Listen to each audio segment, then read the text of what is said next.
Please describe your book, Emergency.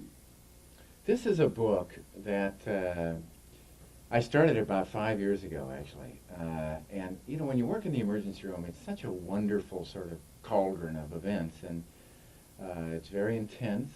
And everybody that works there has a story. And you come to work, and the guy would say, "You won't believe what came in last night," and I'll tell you this story.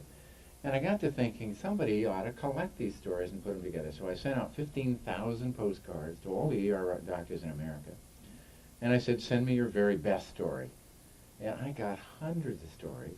It was unbelievable. And I picked 80 of the best and put them together in this collection. And fortunately, it got published, and I'm really pleased with it. On the one hand, this is sort of the extreme. What you find in this book is sort of the limits. I mean, you don't see all this stuff every day. This is what the best things, or the most amazing things, or the most disgusting things that people have seen, sort of all brought together. But it made a nice collection, and I think as you read it, what I'd sort of hope to do is put the stories together in such a fashion that in any chapter, you'd be at one point you'd laugh out loud, another point you'd read another story and you'd be revulsed, and then at some third point you'd be moved to tears, and in that sense, feel that sense of emotional buffeting that I think is so characteristic of the emergency room. What's it been like for you working as an ER physician?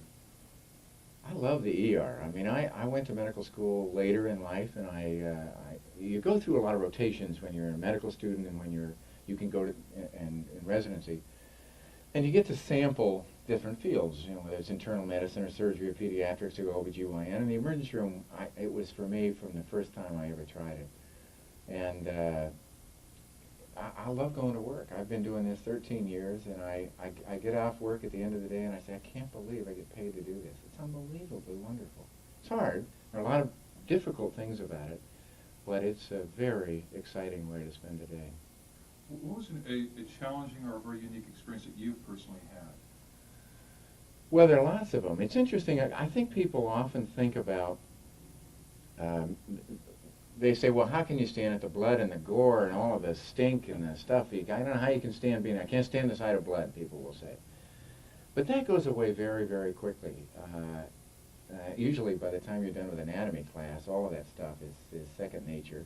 It's always kind of interesting to me to see a nurse working on a trauma patient and a pretty badly beaten up person turn around, take a bite of her donut, and go back to, to working. I mean, people in the emergency room don't think about those things. I think the things that become much more challenging are the emotional content of what happens there. There's a little piece that I put in the book there from when I was a medical student back at Dartmouth, in which I was doing a rotation in the emergency room, and a young kid was in a serious car accident. He came into the emergency room, and just about the time he hit the door, his heart stopped. Trauma surgeon is there, cuts this big gash on the side of his chest, puts the rib spreaders in, pries the ribs apart, gets his hands inside the chest, tries to stop the bleeding and massage the heart. He doesn't succeed. The young man died. But I was young, and I was dazzled at the skill of this surgeon, how quickly and effectively he had done this. And I said to that later as I'm in the locker room, I said, God, it's got to be hard to do that so fast. I was so amazed. And he looked at me kind of nicely, and he said, the hard part isn't opening the chest. The hard part's telling the parents. And that was such a great lesson for me. And it's still true. That's the hard part of emergency medicine. It's the hard part of a medicine. It's the emotional content of what people whose lives are suddenly changed or ended, and the families. So many things happen suddenly, and it's that emotional content that makes it a very exciting and yet difficult job. What have you learned yourself from doing this and from writing your book? I learned a lot from writing the book. I learned a lot about the publishing business, which is a whole other crazy, nutty business. But I think the thing that I learned that I appreciate the most is the sense of family. All the stories that I got from doctors all over the country and nurses, and everybody feels the same way. There's a sense of community that's shared in these stories, and I think I felt a sense that I had got to be a part of this community of people. That was very nice. I'd like to say that one of the stories that I really enjoyed in your book, I won't go into detail on it, was I just called it the nitroglycerin story. And I'd like to keep that as kind of a teaser there for the audience. What's a typical day like for you? Well, you have to remember, the days are about 12 hours. And only about 20% of the people that come to the emergency room end up being admitted to the hospital. That means 80% of the people who come to the emergency room go home.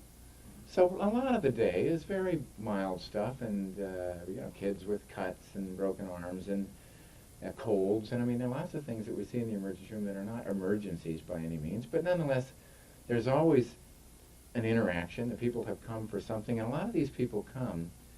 I'm fond of saying that the emergency room reserves the right to refuse service to no one. If you're too drunk, too crazy, too poor, too mean to be seen in a doctor's office, you're seen in the emergency room. So we get a particularly different slice of life in the emergency room, and I think that's one of the pleasures of it. But it's also, it's an area where you don't have to ask and don't get to ask about people's insurance. You never pay attention to that. That's kind of nice. I like that. Whoever comes in, you take care of them.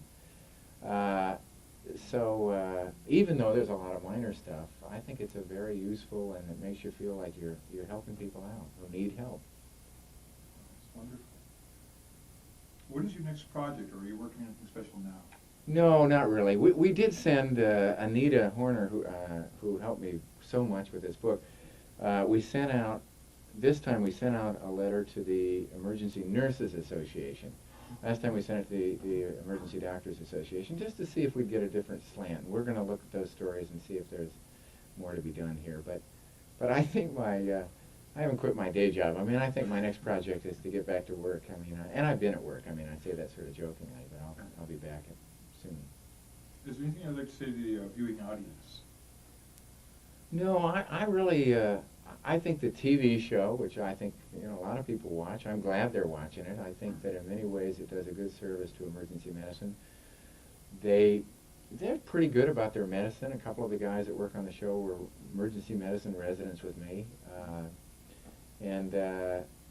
but I think that it's helpful, and I hope that this book will let people have some sense of what the emergency department is like, and what life is like in the emergency room, and understand it better. I think people have a lot of mixed feelings about emergency medicine. Everybody's been there. They always had to wait, and that makes them mad. It ought to make people mad to wait. It's scary. You don't know the people that are going to be there. You're usually there because there's something that you're uneasy about, if not outright frightened about. And you're going to go have this group of strangers trying to make you feel better. And it's a very awkward and scary situation. And I hope that this makes people feel more at home. I want to thank you for writing Emergency. Well, thank you. On our show. Thank you. You're very welcome. That's great.